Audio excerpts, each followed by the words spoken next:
this video, we'll be going over Review 1, page 20 and 21 in Workbook 5A. The first question says to write this number in expanded form. So first, let's just read this number. This would be 3,495,002,091. So expanded form means to break it apart as a sum of values. So we start with this one. This would be 3 billion. So we write 3 billion plus, now we go to this 4, that would be 400 million, plus 400 million, plus, now we go to the 9, that would be 90 million,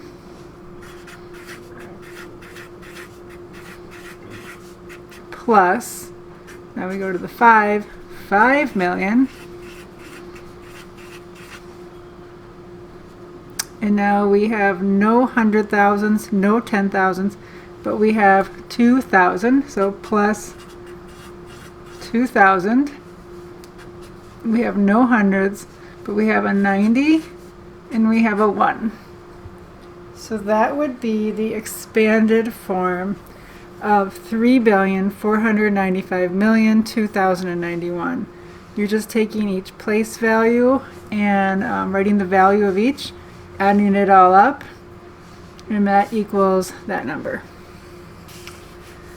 Number 2, write in standard form.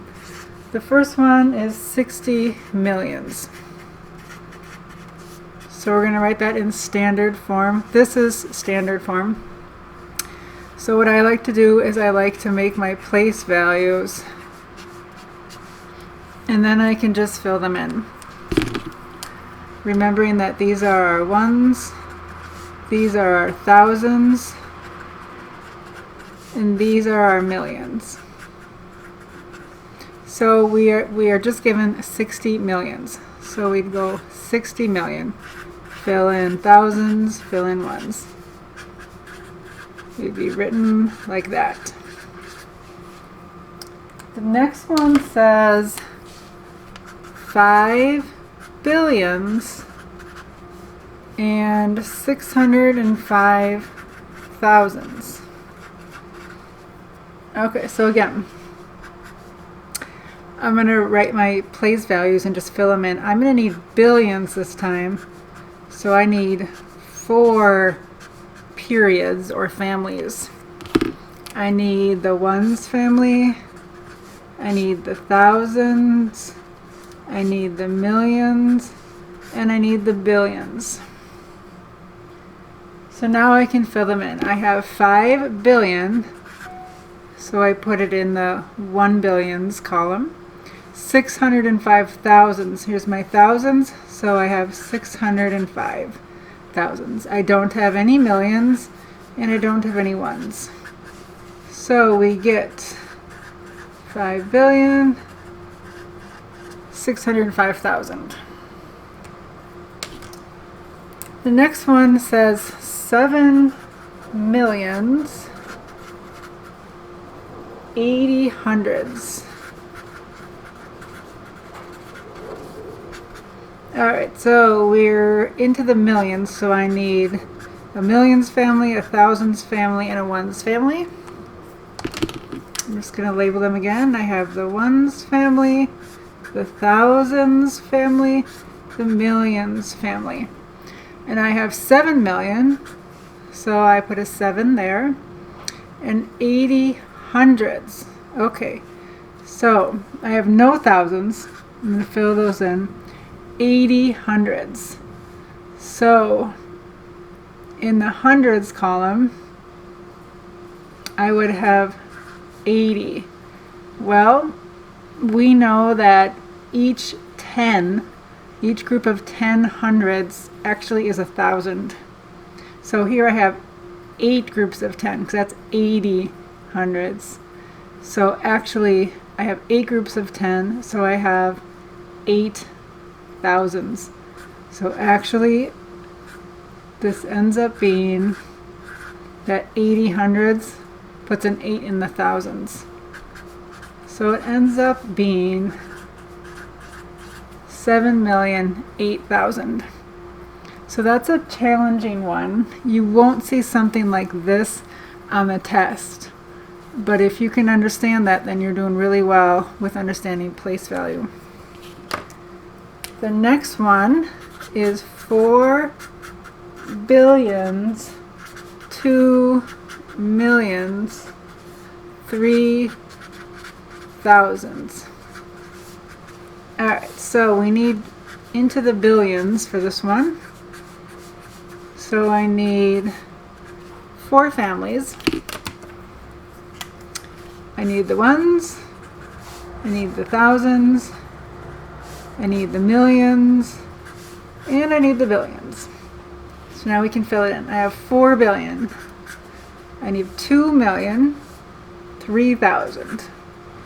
So I can fill in my zeros, and I get this number. 4 billion, 2 million, and 3,000. Here we have number 3, where we are supposed to fill in each of the circles with less than, greater than, or equal to. And this problem is going to test much of what you learned in Unit 1. It's going to test place value, it's going to test multiplying and dividing by multiples of 10, and things like that. So let's go through here. Letter A, 13,268,000. Is that less than, greater, or equal to 31,862,000? So we have millions here and millions here. We have 13 million versus 31 million. 31 million is more than 13 million, so that one's going to be greater. This next question, now we have 13,249,650, and we have 13,242,650. So now we have the same number of millions, we have the same number of 100,000s, we have the same number of 10,000s, so we go down to the 1,000s place and compare there. Since all of the higher level places are the same, we now compare thousands. 9,000 is more than 2,000, so this one is going to be greater. Now here we have to do a little math before we compare. We have 33,856,000 minus 1 million. So we can do that.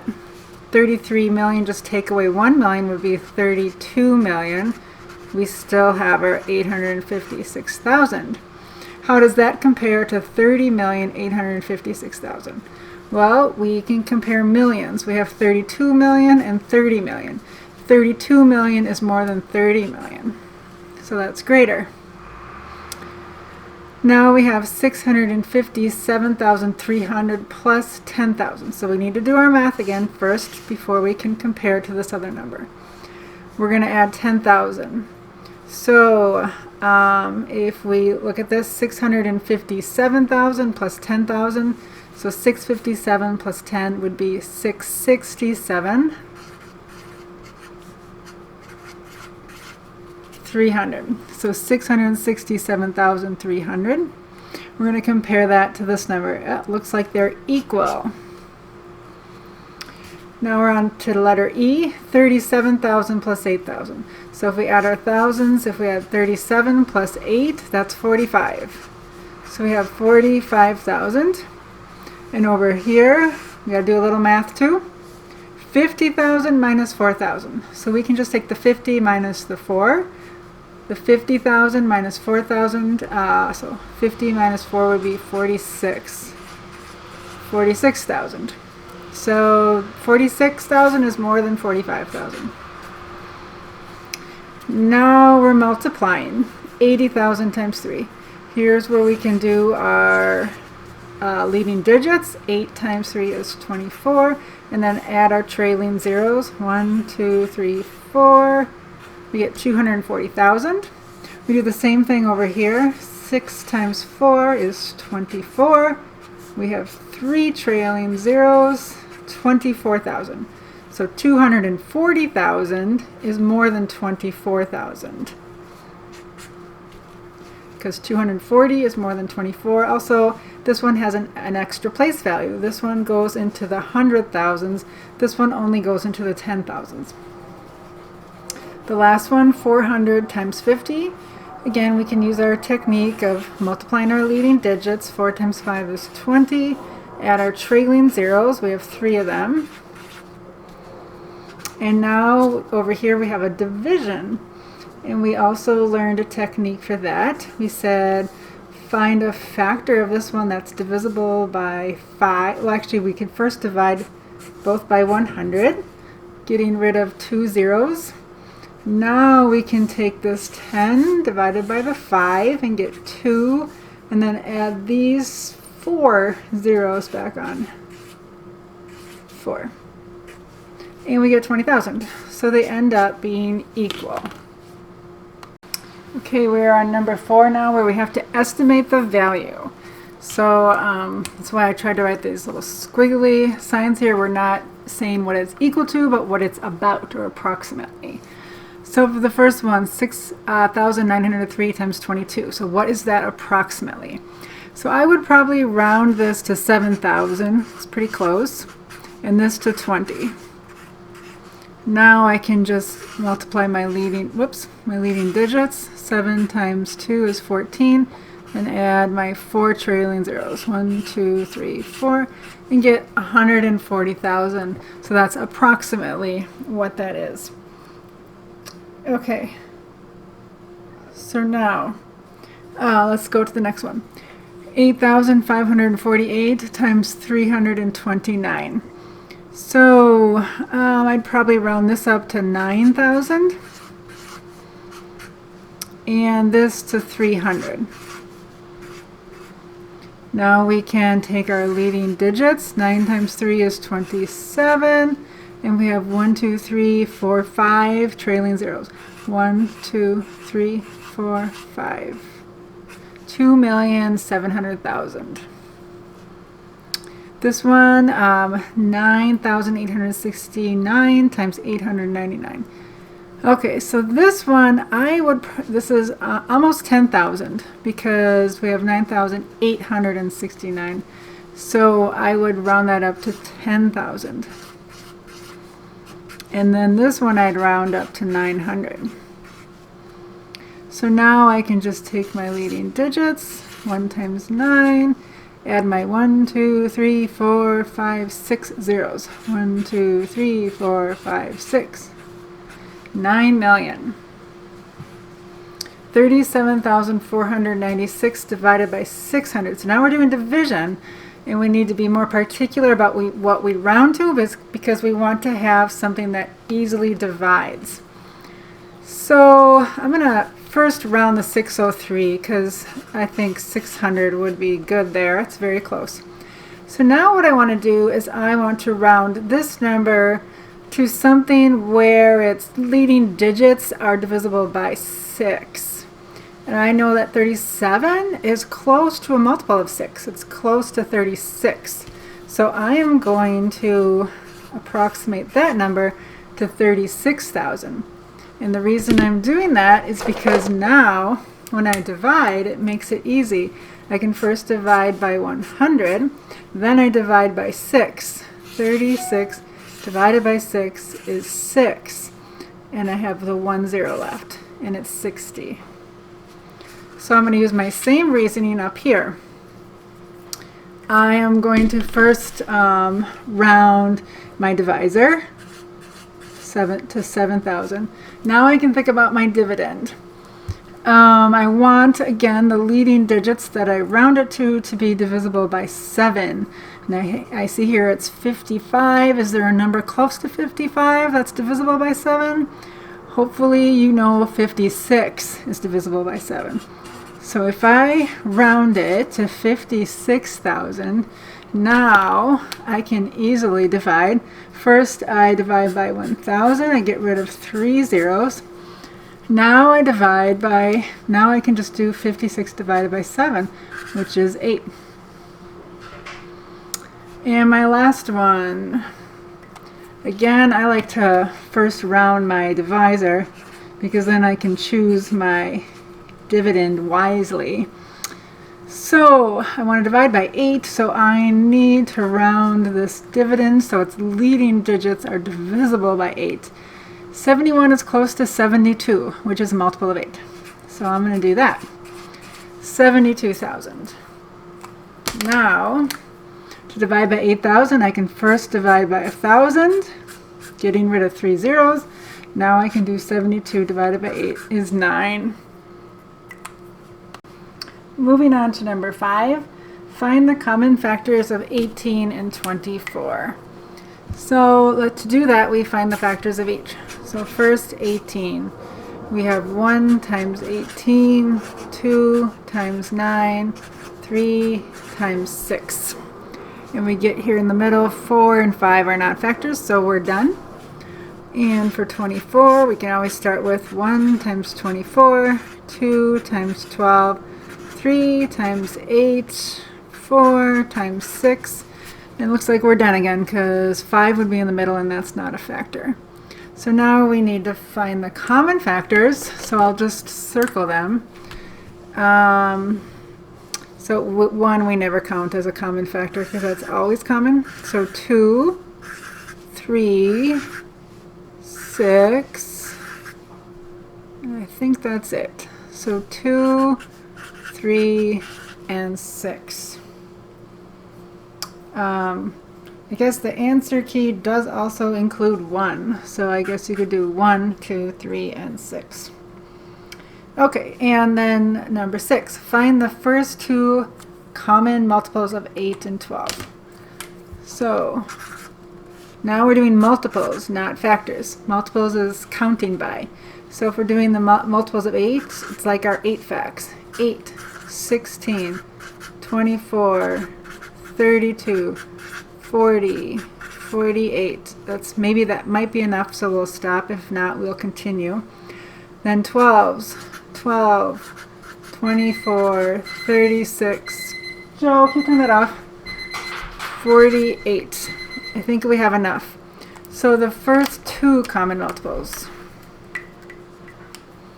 So common, looks like 24 is common, 48 is common, and I think we've got it. 24 and 48 are the first 2 common multiples. Now here we need to express using exponents. So here is where we want to start with our lowest factors first. We have 2 times 2, that would be 2 squared. And then we have 3 times 3, that would be 3 squared, and then we have 5. So 2 squared times 3 squared times 5. And here again we want to start with our lowest, which would be our 7s. We have 2 of them, so 7 times 7 is 7 squared. And then we have 2 11s, so that's 11 squared times 13. Okay, our last question tells us to write these as a product of prime factors using exponents, otherwise known as prime factorization. So let's start with the first one, which is 74. Well, this is even, so I know 2 times something would work, and half of that is 37. Now I ask myself, are either of these composite? Can they be broken down? 2 is prime, and actually 37 is prime, so that's our answer. It's just 2 times 37 on that one. 60. Now I could start with 10 times 6, but I could have done 5 times 12 or some other things. I chose 10 by 6. Doesn't matter. You'll get the same answer. Now this 10 is not prime, so we break it down into 5 times 2. And the 6 is not prime, so we break that down into 2 times 3. So we end up with, if I go least to greatest, 2 times 2 times 3 times 5. And with prime factorization, if you have like factors, you combine them using exponents. 2 times 2 becomes 2 squared. Then I have times 3 times 5. And that's my answer. So that's the end of the review assignment. It looks like there's 8 types of problems. So it could be conceivable that your test would have one of each of these types of problems. No more than 10 questions total. So review this video again if you need more preparation for the test. Y-E-A-H. Yay for math!